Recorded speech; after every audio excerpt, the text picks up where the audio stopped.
It's literally paradise for a 10-year-old child. But Michael Jackson is now 44. The inspiration for Neverland, Peter Pan. Why is Peter Pan a figure of such interest and inspiration to you? Because Peter Pan, to me, represents something that's very special in my heart. You know, he represents youth, childhood, never growing up, magic, flying, everything I think that children and wonderment and magic, what it's all about.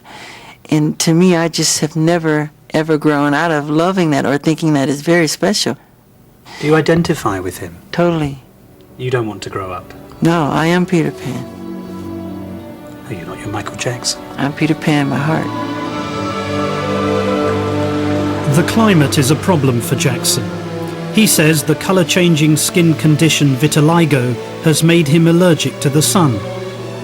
So, shielded by his umbrella, he took me to his most secret place. I call it my giving tree because it inspires me. I love climbing trees in general, but this tree I love the most because I climb up high and I look down on its branches, and it gives me, I just love it, so many ideas. I've written so many of my songs in this tree.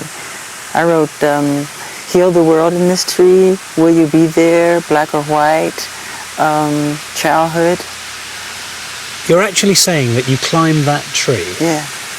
How far do you climb up it? All the way to that seat, all the way to that kind of spot up there, kind of like a deck or it's like a bed. Do you want to climb it now? Yeah. Give me hold the umbrella. Yeah. You go and climb it, and when you've climbed it, let's see how inspiring it is.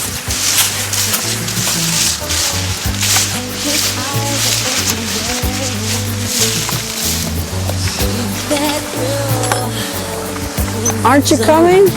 No way. This is a big secret. I never show anybody my giving tree. Okay, I'll try. I'm slightly worried about my shoes slipping. Come on.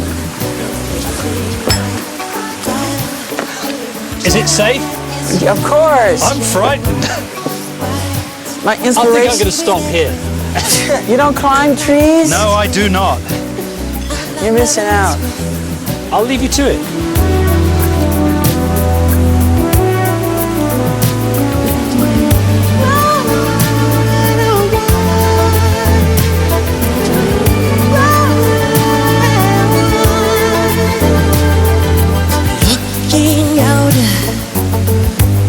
The morning, the city's heart begins to beat. I love climbing trees. I think it's my favorite thing. Having water balloon fights and climbing trees.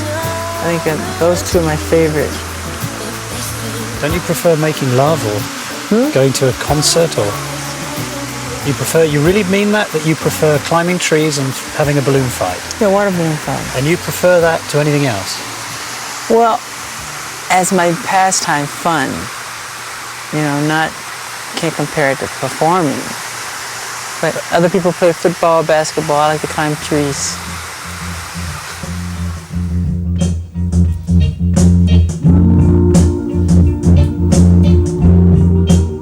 So how had this singing and dancing genius arrived in the surreal place that is his life today? I started to look for answers back at the beginning.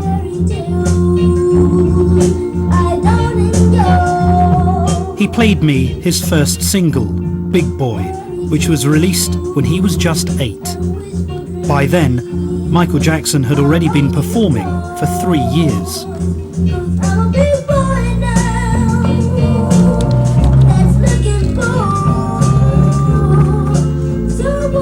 Do you remember when you first discovered that you had a special musical talent? My mother caught me making my bed one day and I was singing. And she said to my father that I could sing, and he didn't want to hear of it. You know, he said that Jermaine's the lead singer, not Michael. My mother said, Joe, you really should hear him sing. He can sing. He goes, no, Jermaine's the lead singer of the group, and that's it. She forced him to listen to me, and once he listened to me, from that moment on, I was the lead singer of the group.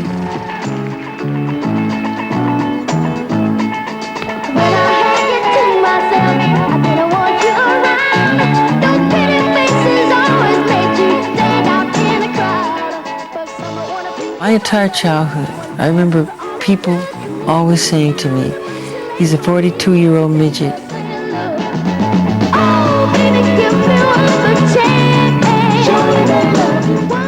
At first I didn't understand, but what they meant was the way I, moved on stage and the way I sang, like you say, the inflections or whatever. Did somebody teach you to do that? No, you can't teach that. You can't teach it. It has to come from inside. It's a gift,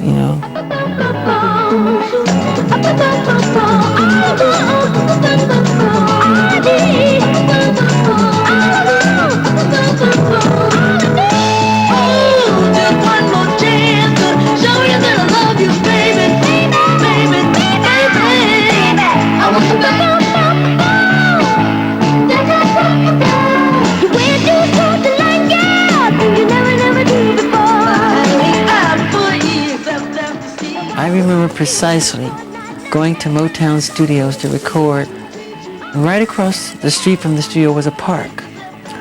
And I could hear the roar of the Little League team, and they were playing soccer and football and volleyball, and they were playing baseball. And I remember a lot of the times looking back and really hiding my face crying.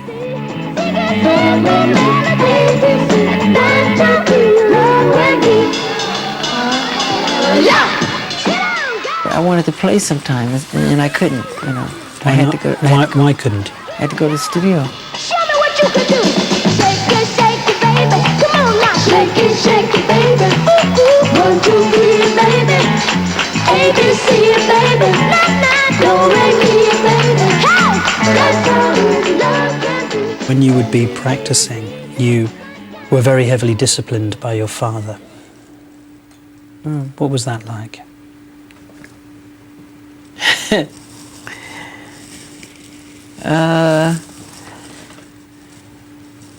Well, I didn't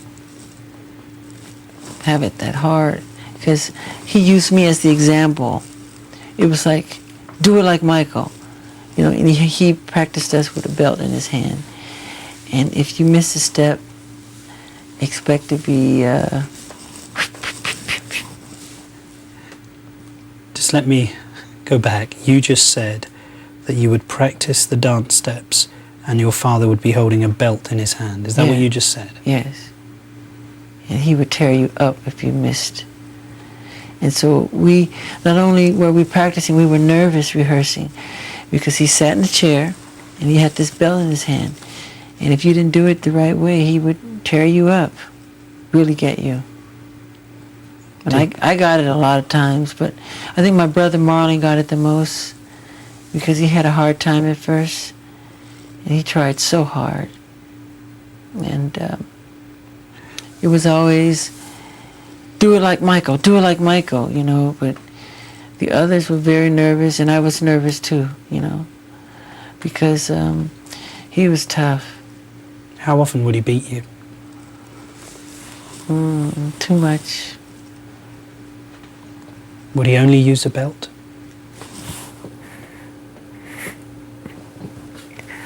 Why do you do this to me?